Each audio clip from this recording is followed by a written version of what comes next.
Several families are mourning this evening after a single crash took the lives of 5 people. And the deadly wreck happened Friday night along US 281 between the cities of Marble Falls and Burnet.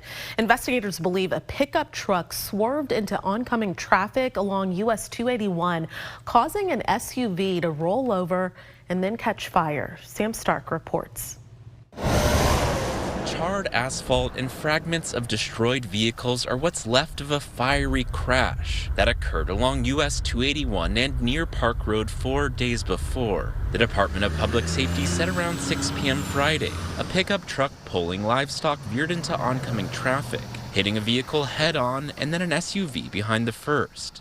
The SUV overturned and caught on fire. Talia Salinas, Ruby Cruz, Brianna Valadez, Desiree Cervantes, and Jacqueline Velasco all died. DPS said the drivers and passengers of the other vehicles had non-life-threatening injuries. Burnet County Sheriff Calvin Boyd said the area where the crash occurred isn't considered abnormally dangerous. Looking at Texas Department of Transportation crash data, KXAN determined there have been 23 crashes near the intersection and 9 at the intersection since 2020.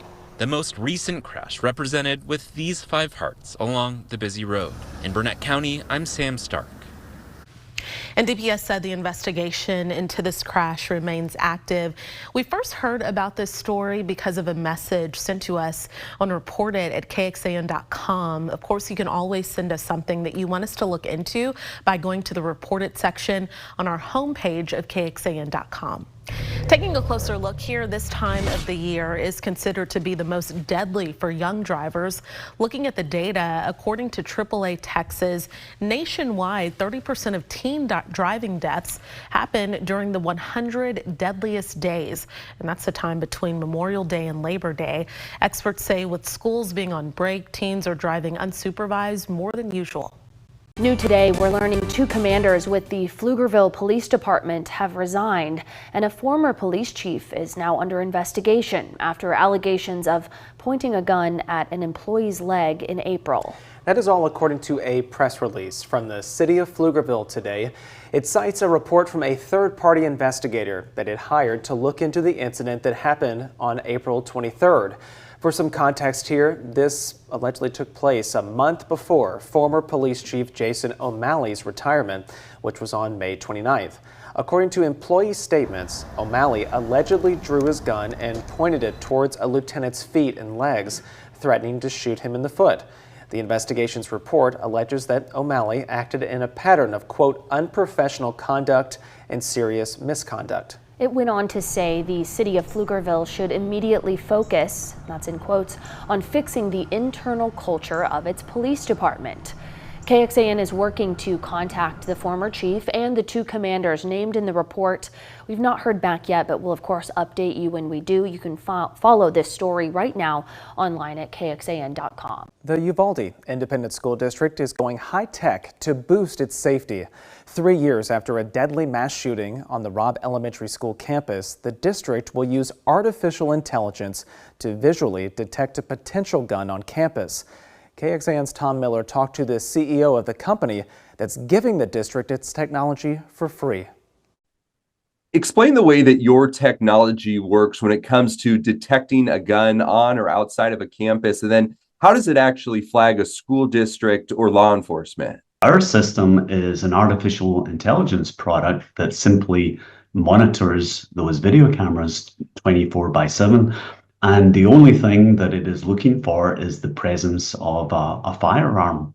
So when a gun becomes visible, it typically takes a fraction of a second for the gun to be recognized as soon as it becomes visible to a camera.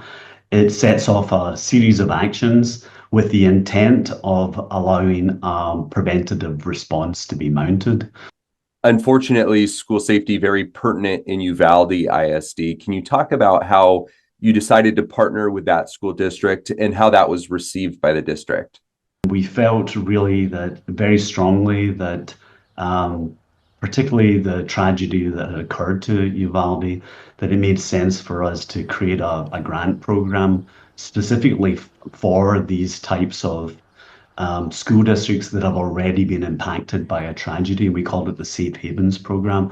Now, I would imagine there are some parents who don't want AI scanning video of their children every day, and they have privacy concerns. What do you say to those parents? So it's important that there's absolutely no form of biometrics or facial recognition, nothing that makes a human being individually or personally recognizable at all in our system.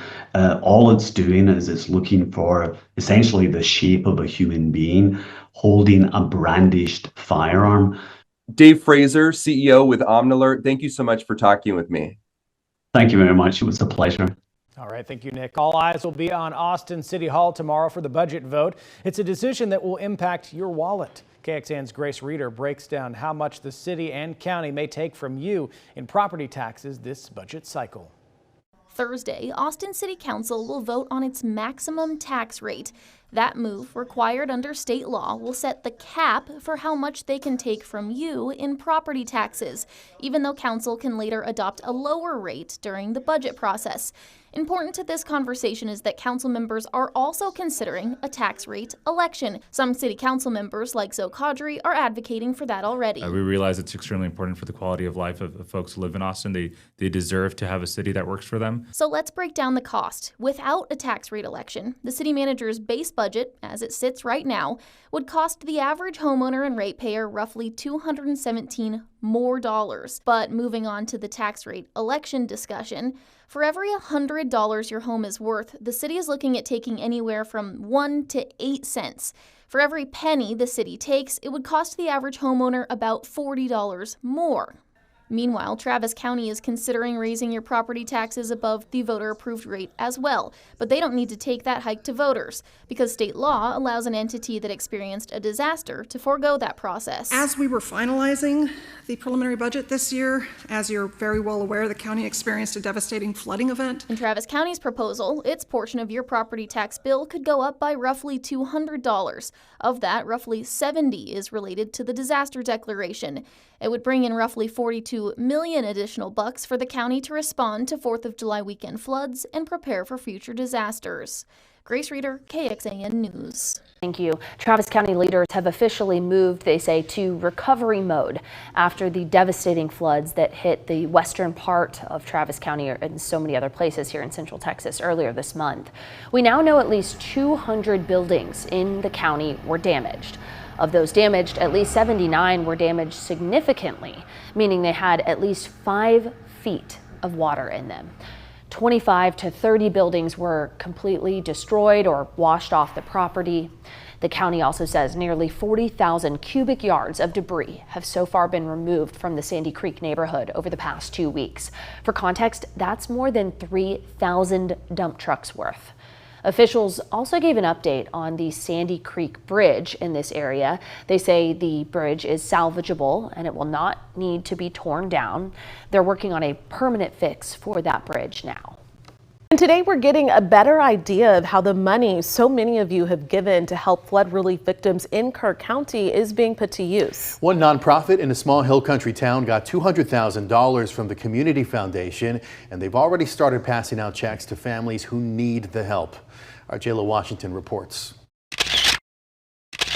This is what Kerr Doctors has been dealing with after the deadly 4th of July weekend floods. When we were able to assess the damage, I pushed the doors open and water and mud and my things just came pouring out. To help, she just applied for a grant through the nonprofit called Centerpoint Alliance for Progress today and got a check for $2,500 just hours later. It allows me to take a breath. The Community Foundation of the Texas Hill Country says it awarded a $200,000 grant to Centerpoint Alliance, allowing them to give that money directly to flood-impacted families. We're living proof that it is actually going right back to the victims. The foundation announced last week it had raised over $60 million that it began giving out to 35 nonprofits helping out. Centerpoint says it has given 37 families $2,500 each so far and has handed out those checks within 24 hours of a family applying and being approved. It's not going to rebuild their home, but it's going to get them back on their feet. We are vetting people. That damage, leaving a long recovery road ahead. When FEMA's gone, when the government agencies move out, the Community Foundation will still be here. Definitely a godsend. Jayla Washington, KXAN News. Centerpoint will be keeping its application process open until August 6th. There are dozens of other nonprofits that are also working with families who received grant money from the Community Foundation. That list is at KXAN.com. Going in depth this week, Travis County commissioners got an update on flood damage. According to the county's floodplain manager, they now estimate at least 200 structures were damaged, and that number could go up as the officials find homes that were washed away. From the Sandy Creek neighborhood alone, more than 3,000 dump trucks worth of debris have been removed over the last 2 weeks. Lastly, the county said construction and repair on the Sandy Creek Bridge is expected to take at least 45 days, while both the Cow Creek and Big Sandy area are going through their own set of repairs and construction.